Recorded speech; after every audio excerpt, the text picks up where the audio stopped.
The Money Show. Personal Finance with Warren Ingram. The Personal Finance feature is brought to you by Sanlam Corporate. They take employee benefits personally because when you care, everyone benefits. Well, don't forget, Warren Ingram is a certified financial planner at Galileo Capital. It's 23 minutes now to 8 during the time. Over the course of the last few months, pretty much every time I've spoken to you, there's been a new record high in the US or for the JSE.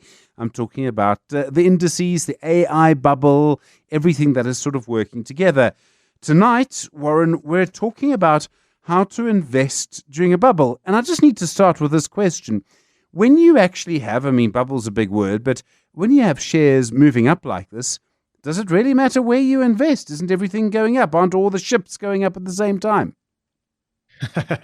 If only that were true, Stephen. I think if you look at the JSE as an example, we've got our market is performing very well, but when you break it down, it's a handful of mining shares and then the NASPAS process. A combination, but pretty much everything else is doing okay. It's probably, the JSE is probably having a fairly normal year. But when you look at the index tells you that it's having a phenomenal year. So there is a lot going on inside the JSE, and I think exactly the same picture is unfolding in America, where you've got those tech shares that are just driving everything through the roof. But there are a bunch of other companies that are doing okay, probably a lot more expensive as an average than South Africa, but still two separate markets. I think I saw an analyst talk about the bifurcation of the market, and I guess you have to say that phrase very carefully on radio. But certainly it looks to me like two different parts of the market performing differently throughout this year, and probably will carry on like that for a while. Okay, some strategies to consider. Where do you sort of start? What do you need to work out? And I imagine first you need to know what you're actually going to do. You need some clarity in your own mind. Yeah, I think I know you love the phrase, in the investment journey or the financial freedom journey. So just to really double down for you, I think when you're going in a direction, you need to know where you're going. And it sounds like such an obvious thing to say, but a lot of the time when you talk to people about investing, they'll invest opportunistically. They'll see an opportunity in maybe a falling price. I keep thinking about Steinhoff, getting lots of phone calls once the share price had halved, and people saying, gee, isn't this an opportunity? And equally now, when you look at the tech shares or maybe the cryptos again, people going, well, hang on, these things have gone up a lot. Shouldn't I buy in so that I don't miss out? And all of those are kind of questions that you should ask second. The first question is, what am I doing with my strategy? Where am I going with my money? How do I want to invest? And then have that plan, and then make decisions following that plan. And I think that it's fair to say with the world of investing, sometimes like a fairly bad plan that's well executed is way better than no plan at all, where you just sort of aimlessly try and take advantage of opportunities, because you end up not making any good decisions, and every now and then you're lucky.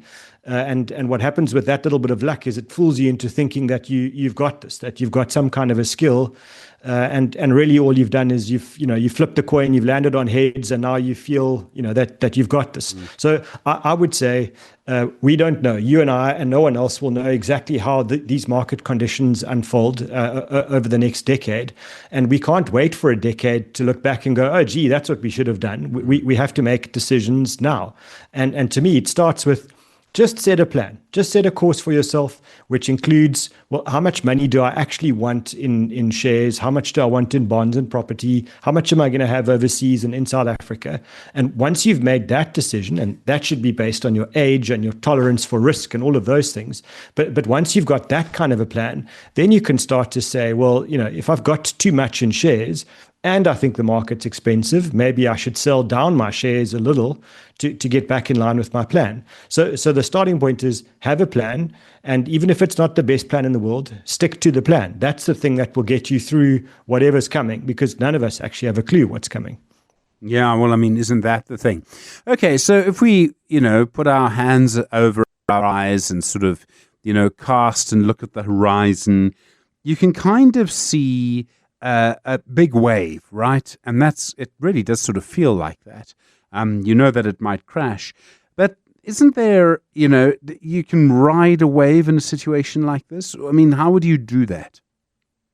You can, and in fact, fund managers will talk about momentum investing, and that's exactly what it is. You take advantage of building momentum where more and more money chases a particular investment theme, and for a while it becomes almost a bit of a self-fulfilling prophecy where the demand and the speculation around a sector or a share builds its own power and its own force, and that drives the price higher and higher.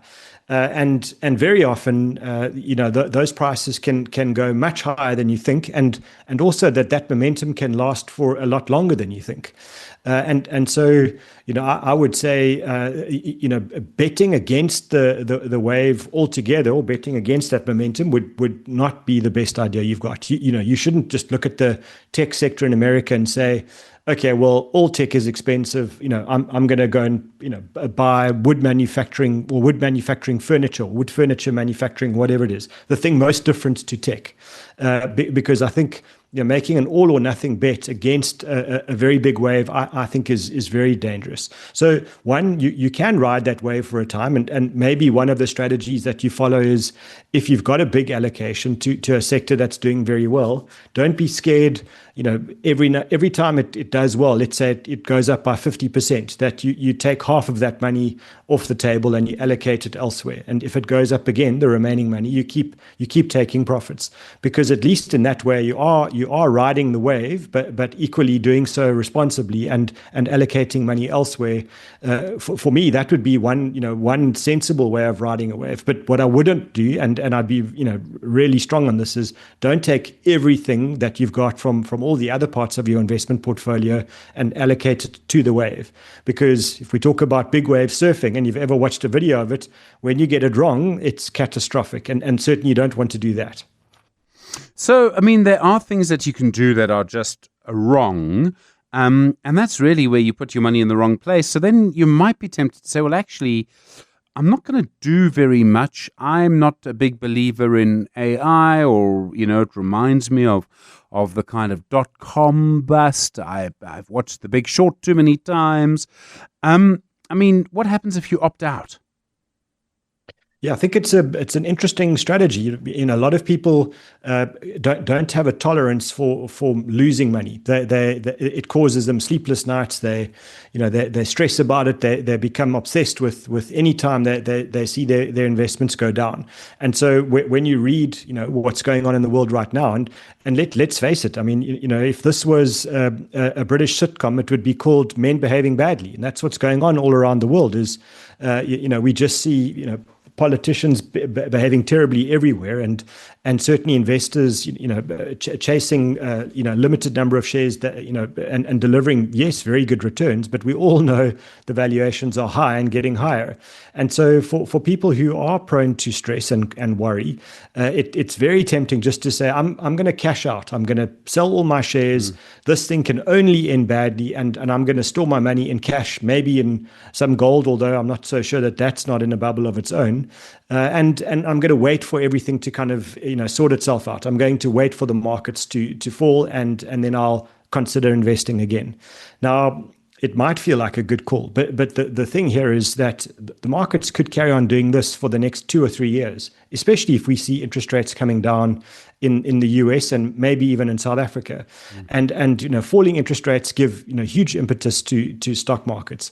And so if you're sitting in cash, what you've locked in is the certainty that the buying power of your money is eroding every single day, because inflation eats the value of your money. Your interest rates never keep pace with the inflation rate. So yes, you can opt out. I don't think it's a good call, because you're kind of, this time around, you're not betting on heads, you're betting on tails. And if it lands on heads again, then you really are losing out. But it is one strategy that some people follow. And certainly someone like Nassim Taleb, who wrote Black Swan, this was more his philosophy. He would sit in cash for a long period of time and then try to take advantage of a big opportunity. And unfortunately, it didn't work for him. His investment company didn't do so well. And I guess he is a fairly bright man. So the likelihood of making good money out of this over a long period of time, I think, is extremely small. Okay, so basically, if you keep it in cash, you're going to lose out. I mean, that's really the long and the short of it. You actually have to get involved, really. You do. And I think you can do this in a sensible way. I think you can do it without, trying to be a forecasting genius, which we know is impossible, and certainly not trying to do all the research where you're expected to become a global fund management expert on every single sector around the world. I think what you can do is you can use some common sense. So, for example, we know that the American market, which you can look at as the S&P 500, has done incredibly well. And yes, it is very expensive. And somewhere along the line, very expensive shares do fall over. And I'm not saying the companies go to zero or the businesses become bad, but just sometimes their prices become so high that they do have no other choice but then to go down. If that is the case, then perhaps you don't want all of your money in the American market. So what you do is you take some of the money that you've got in the US and you allocate it around the rest of the world. And what's interesting about doing something like that is there are parts of the world that haven't done as well. If we look at emerging markets, they really haven't performed, very well over the last decade at all. And their valuations are low, so their prices are incredibly low. And sure, there are some emerging markets that deserve to be cheap because their economies are bad, their politics are bad, their disclosures are bad, etc. But equally, there are some emerging markets that are very good, with very good demographics and a lot to be said for their prospects. And it feels to me a little bit like the end of 1999 at the beginning of 2000, when the American market was having an incredible run. It was driven by a different form of tech. It was all around the internet. And if you look at what happened after that bubble burst, emerging markets grew by about 160% over the decade.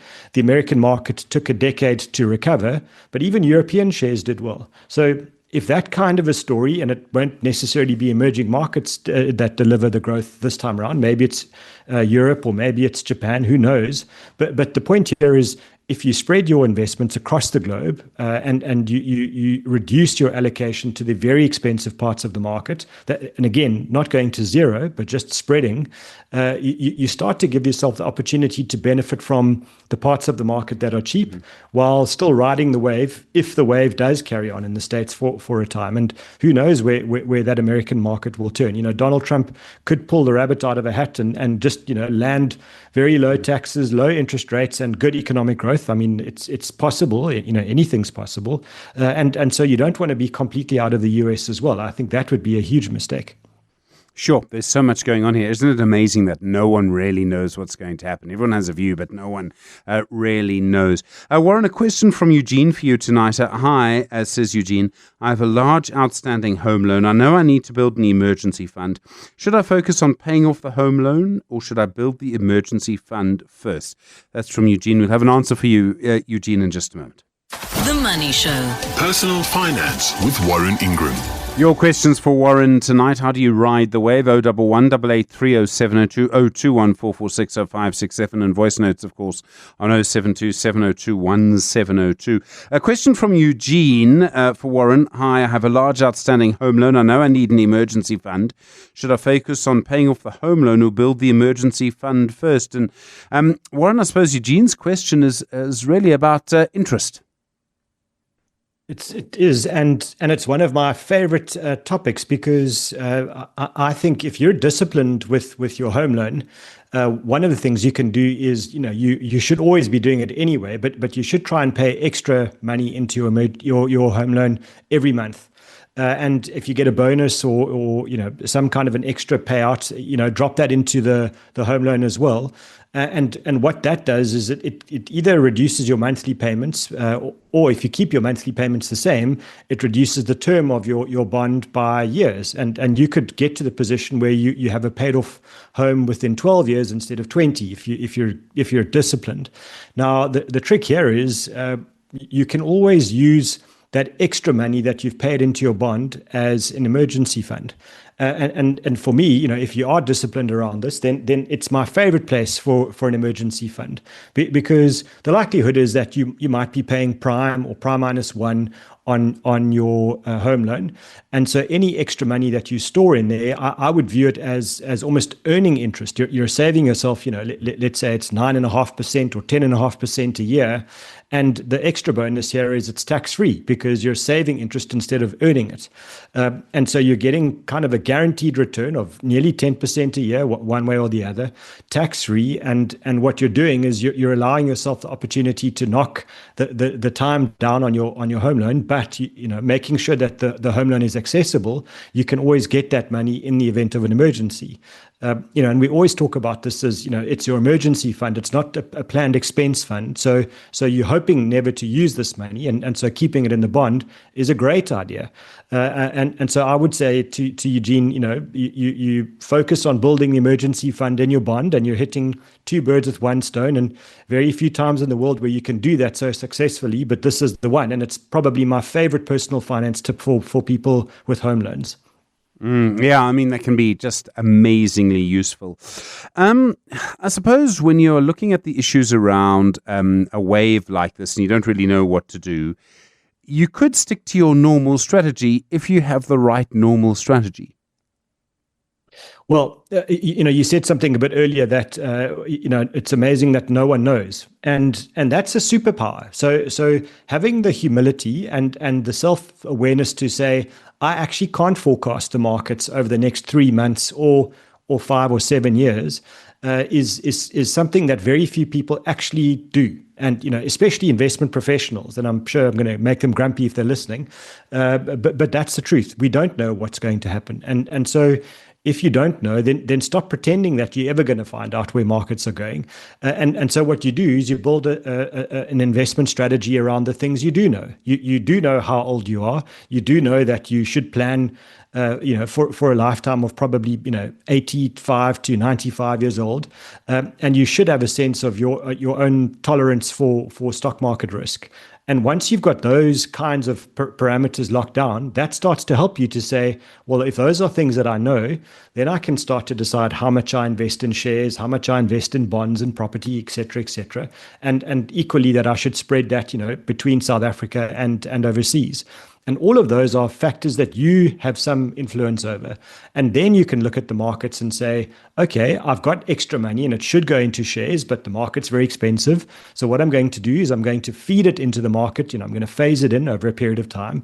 If you're sitting with 90% allocation to shares and you realize that you probably should have around 70%, then now is a good time to start rebalancing because the markets are expensive. And so you can phase that exposure out. So you can use your life and your circumstances and your plan to make very sensible decisions. And the reality is you're never going to be perfectly right, but you could be reasonably right most of the time, which is a heck of a lot better than most of the big fund managers out there. Isn't it just another reminder that investing in like this personal finance is a long-term game? And there's a wonderful Dr. Seuss quote, when it comes to life, the race is long and in the end, it's only with yourself. It's basically about making sure you get it right for you. Exactly right. And just realizing that a lot of the time, the professional money managers are in a horse race. They're in a competition where they're ranked either against their peers or, internally, and they're measured month to month, quarter to quarter. And so they don't actually necessarily have the freedom that you've got as an individual, which is to say, gee, if I get this slightly wrong, if I didn't, participate in the market recovery as much as I could have, or, I sat on the stock market investments a little bit too long, all of that's stuff that's relevant to you, but you're not ranked against anybody else. So forming a strategy and measuring yourself against your own strategy is a superpower that you have. And it's the one thing that we can do. That's the one advantage we have against very big institutions that, employ very bright people and spend millions and millions on AI and research and all those things, but they don't have the advantages we have. And we should take advantage of our special kind of circumstances and watch how we do well, and often don't underestimate the power of common sense. A little bit of common sense in times like these is really powerful. And diversify. Warren Ingram, thanks very much indeed. The co-founder of Galileo Capital with Personal Finance tonight.